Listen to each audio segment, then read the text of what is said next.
নমস্কার, আমি নয়ন পান্ডে। আজকে আপনাদের সাথে আছি মার্জ শর্ট অ্যালগোরিদম ভিজুয়ালাইজেশন নিয়ে। আমি প্রথমেই বলে রাখি, আমার সম্পূর্ণ প্রজেক্টটি কভার করা হয়েছে পাইথন এবং পাইথনের টিকেইন্টার দিয়ে। আমি যদি আমার কোডটার দিকে একটু দেখাই, তাহলে এখানে আমরা তিনটা ফাইল ইউজ করছি। একটা মেইন ফাইল, একটা মার্জ শর্ট ফাইল, একটা হচ্ছে শর্টিং জিইউআই ফাইল। মেইন ফাইলটা আমরা ইউজ করেছি সাধারণত ওয়েলকাম পেজটা নিয়ে এবং একটা বাটন নিয়ে। মার্জ শর্ট ডট পিআই যে ফাইলটা দেখা যাচ্ছে সেটা সাধারণত কাজ করা হয়েছে মার্জ শর্টের যে মেইন অ্যালগোরিদমটা আছে, অ্যালগোরিদমটার উপরে বেস করে কাজ করা হয়েছে। এবং শর্টিং জিইউআই যে ফাইলটা আছে, এইটা মূলত পাইথনের যে টিকেইন্টার বা গ্রাফিক্যাল ইন্টারফেস তৈরি করার জন্য যে মেথডটা ইউজ করা হয় সেটা হচ্ছে শর্টিং জিইউআই ফাইলের ভিতর, আর শর্টিং জিইউআই ফাইলে কাজ করা হয়েছে। এবার আমি আমার কোডটা একটু রান করে দেখাই।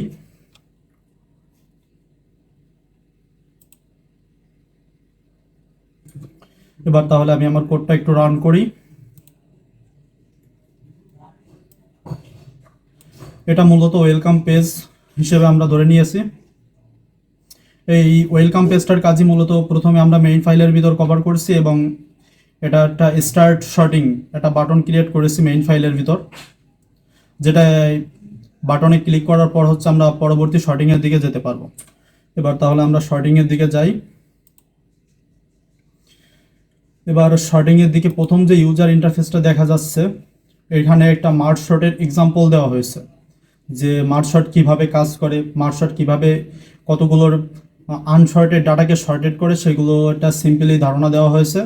সেখান থেকে আমরা ধারণা নিয়ে মার্জ শর্টে কীভাবে কাজ করে বা মার্জ শর্ট কীভাবে শর্টিং করে সেগুলো আমরা ধারণা নিতে পারবো।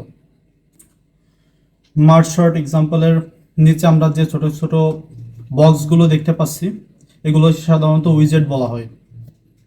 এখানে সাধারণত 6টা উইজেট ব্যবহার করা হয়েছে এবং 2টা বাটন ব্যবহার করা হয়েছে। এবার আমি কথা বলি সিলেক্ট স্পিড নিয়ে। সিলেক্ট স্পিডের কাজ হচ্ছে মার্জ শর্টের যে ভিজুয়ালাইজেশনটা আছে সেটার হচ্ছে স্পিড জেনারেট করে। স্পিড বলতে মার্জ শর্টটা কত দ্রুত রান করবে সেটা নিয়ে কাজ করে সিলেক্ট স্পিড। সিলেক্ট স্পিডের এখানে মিনিমাম ভ্যালু রাখা হয়েছে 0.0 সেকেন্ড, কিন্তু 0.0 সেকেন্ড দিয়ে আমরা কখনোই কাজ করব না।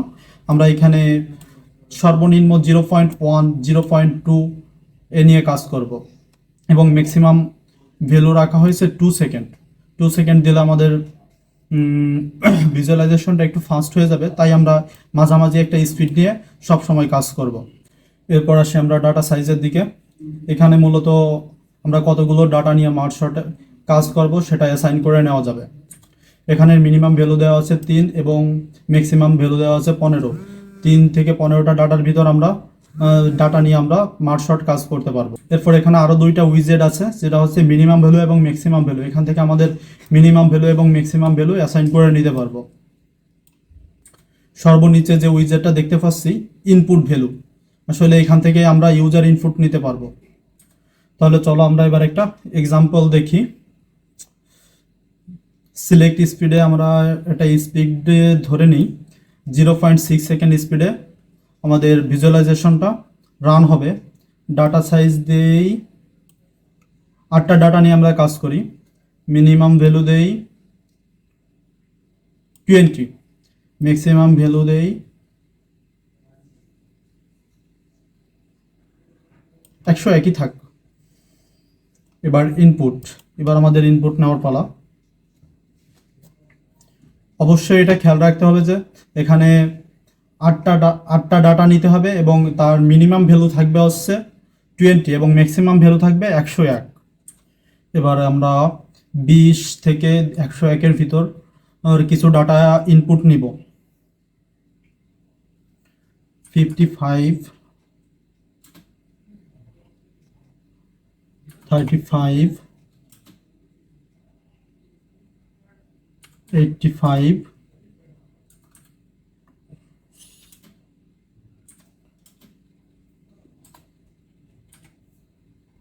25, 66, 32, 99 68 এবং 20।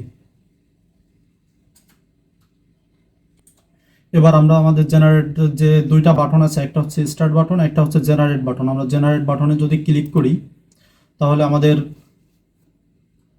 জেনারেট বাটনে ক্লিক করার পর দেখা যাচ্ছে উপরের ক্যানভাসের ভিতর আমাদের ডাটাগুলোর একটি গ্রাফিক্যাল রিপ্রেজেন্ট হয়েছে। এবার আমরা যদি আমাদের স্টার্ট বাটনে ক্লিক করি তাহলে দেখতে পাবো যে ডাটাগুলো কিভাবে মার্জ শর্টের মাধ্যমে শর্টিং হচ্ছে। তাহলে স্টার্ট বাটনে ক্লিক করা যাক।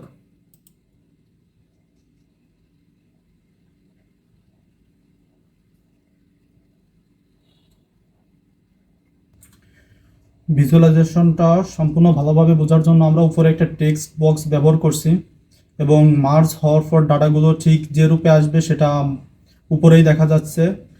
20, 25, 32, 49, 55, 66, 68 এবং 99। এভাবেই আসলে মার্জ শর্ট অ্যালগোরিদমটা কাজ করে, যেটা আমরা ভিজুয়ালাইজেশনের মাধ্যমে দেখতে পেলাম। And thank you all for watching the video. আরেকটা কথা না বললেই নয়, ফুল প্রজেক্টে আমার সাথে কাজ করেছে আমার teammate Debabindu Bairagi and Taj Rahman. Thank you everyone.